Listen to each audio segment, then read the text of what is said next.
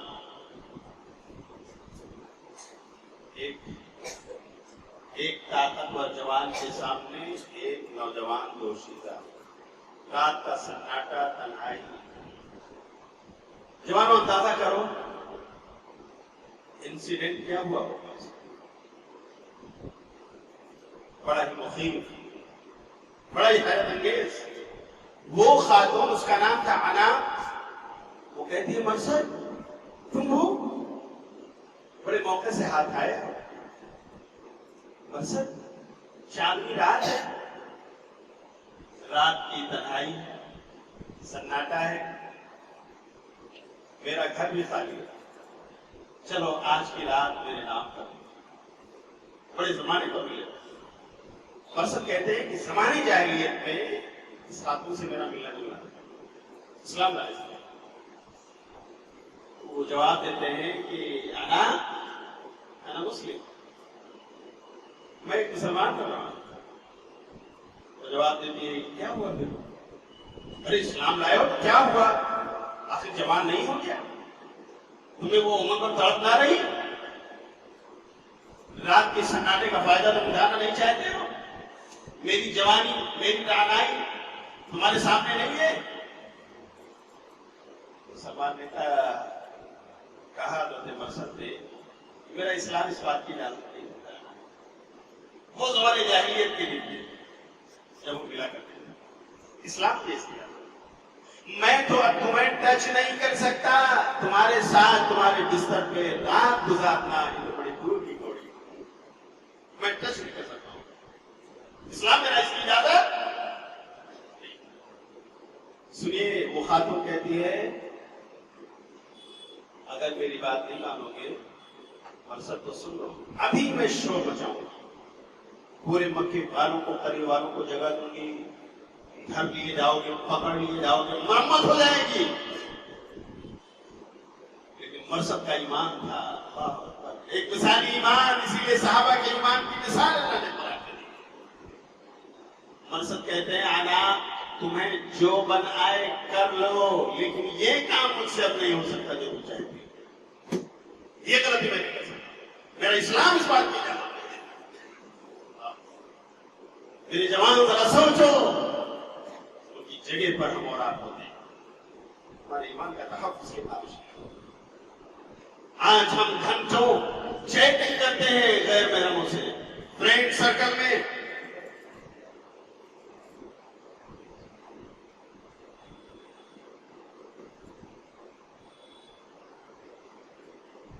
گھنٹوں ہمارے جوان اسی میں اپنے بیڈ روم میں، اپنے روم میں پڑے ہوئے چیٹنگ کرتے ہیں، کہیں بڑھاتے ہیں دوستی اور ان راستوں پر چل پڑتے ہیں دن میں جسے اسلام نے منع کیا۔ اسلام نے ان تمام چور دروازوں کو بین کر دیا ہے۔ اسلام نے نہیں کہا کہ زنا نہ کرو، ولا تزنوا، کیا کہا؟ ولا تقربوا الزنا، زنا کے قریب نہ جاؤ۔ زنا کے قریب نہ جاؤ کا مطلب کیا ہے؟ جتنے دروازے زنا کی طرف لے جاتے ہیں اسے بند کر دیا ہے۔ غیر محرم کو مت دیکھو، پہلی نظر پڑ گئی چکا، تنہائی میں مت ملو، ان سے باتیں مت کرو، فتنہ ہے، تمام دروازے بند۔ نہ ملنا ہے، نہ بات کرنا ہے، نہ ہنسی مذاق ہے، سارے دروازے بند ہیں، تو انشاءاللہ ایسا نہیں ہو، لیکن آج اس میں تمام دروازوں کو کھول دیا۔ اللہ کے لیے میرے جوانوں، اپنے آپ کو اس فتنے سے بچانے کی کوشش کرو۔ یہ اینڈرائڈ موبائل آج ہمارے نوجوان نسلوں کے ہاتھوں میں بہت بڑی آزمائش، اور اگر میں یہ کہوں کہ ان کی ہلاکت کا یہ بہت بڑا ہتھیار اور ویپن ہے، اللہ کی قسم ہے، آپ دیکھ لیں کہ جوانوں کی زندگی اس کے پیچھے بڑھ رہا ہے، ان کی تجارت اور بزنس والی اسی میں پڑے گی۔ وہ گیم کھیل رہے ہیں، کیا نام ہے مولانا، گیم کھیلتے ہیں ہمارے نوجوان، پب جی،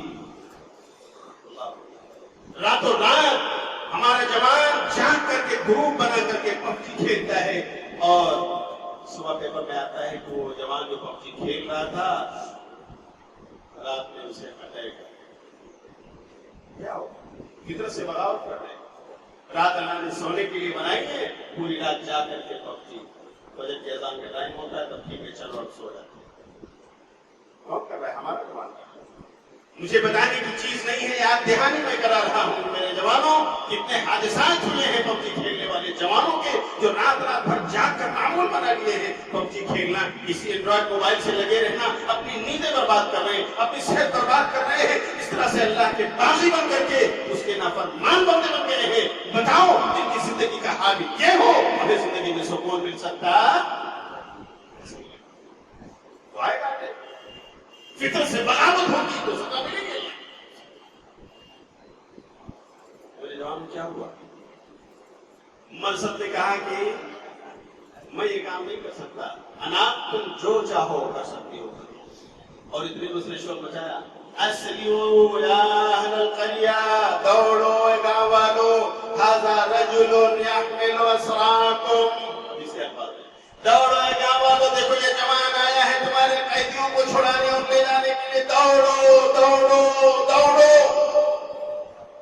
جگہ دی اس نے. مرسد کہتے ہیں کہ لوگ دوڑے اور میں بھی جوان تھا, میں بھی اپنی جان بچانے کے لیے بسم اللہ پڑھ کر میں دوڑا, اور پہاڑی کے نیچے دوڑتا دوڑتا مگر لوگ میرا پیچھا کرتے گیا.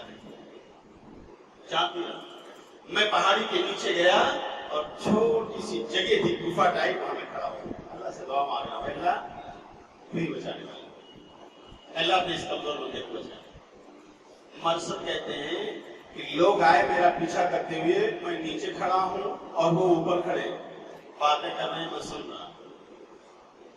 وہ لوگ وہیں دیر تک کھڑے کھڑے پیشاب کر رہے ہیں, فلاں فلاں کر رہے ہیں, وہ سب میرے سروں پہ گر رہا ہے, لیکن میں صبر کے ساتھ کھڑا ہوں, دعا مانگتے ہوئے. وہ لوگ وہاں سے کچھ دیر کے بعد واپس چلے گئے, اپنے بستروں میں سو گئے, نہیں پایا ان کو. اللہ نے انہیں توفیق نہیں دی کہ نیچے اتر گئے, جہاں میں اللہ نے مجھے بچا لیا. پھر گئے وہ سو گئے. اس کے بعد میں اپنے نشانی کی طرف چلا جہاں یہ غلام اور مانیاں بدھے ہوتے تھے. میں اس جگہ پر گیا, میں نے کچھ لوگوں کو کھولا اور لا کر مدینے کی راہ پر لگایا اور چل پڑا. ہم کچھ عرصے کے بعد, کچھ دن کے بعد مدینہ پہنچے, اللہ کے رسول صلی اللہ علیہ وسلم کے پاس حاضر ہوا اور میں نے کہا اللہ کے رسول, اس بار اس سفر میں میرے ساتھ ایک بڑی آزمائش ہے. کہا کیا؟ کہا ایک خاتون ہے آنا, جو کافرہ ہے, اسلام نہیں لائی ہے, وہ میرے راہ کی رکاوٹ بنی ہے. اس نے مجھے پا لیا اور اس کا مطالبہ اس طرح سے تھا, لیکن میں نے انکار کر دیا. اللہ کے رسول, کیا میں اس سے شادی کر لوں؟ دیکھیں سوال کر رہے ہیں. یہ ہے میرے جوانوں, اگر واقعی تمہیں اپنے گھر خاندان کی کوئی لڑکی, کوئی بیٹی پسند ہے, اس کا صحیح طریقہ کیا ہے؟ ذمہ دار سے بات کرو, اپنے ابو سے, اپنے بڑے بھائی سے, اپنی امی سے. کبھی بات کر لو, ابو سے بات کر لو, یا ابو آپ دیکھو اگر یہ رشتہ بہتر ہو. یہ طریقہ اسلامک میں. وہ پوچھتے ہیں پیارے نبی صلی اللہ کے رسول, کیا میں شادی کر لوں تاکہ میرے راہ کی رکاوٹ نہ بنے؟ اس نوجوان نے کیسے اپنے آپ کو بچایا؟ کیا ہم بھی بچا سکتے؟ میرے بھائی, ایمان ہے تو اللہ کی قسم بچا سکتے ہیں, اللہ کا خوف ہے تو اللہ کی قسم بچا سکتے ہیں. اللہ کے رسول صلی اللہ علیہ وسلم خاموش ہیں. آپ نے مرسد کے سوال کا جواب ابھی نہیں دیا. شروع اسلام کا زمانہ تھا, عجیب انداز کا سوال تھا یہ. اتنے میں حضرت جبریل علیہ السلام قرآن کی آیت ہے, وَلَا تَنكِحُوا الْمُشْرِكَاتِ حَتَّى يُؤْمِنَّ وَلَأَمَةٌ مُؤْمِنَةٌ خَيْرٌ مِّن مُّشْرِكَةٍ وَلَوْ أَعْجَبَتْكُمْ. اس میں دونوں بارے میں ذکر ہے. ایک تو مومن مردوں کو حکم ہے کہ تم مشرکہ عورتوں سے شادی نہ کرو جب تک وہ ایمان والی نہ بن جائے. ان کے مقابلے میں تو ایمان والی وہ باندی اور لونڈی بہتر ہے, جس کے پاس اللہ نے ایمان کی دولت عطا فرمائی ہے.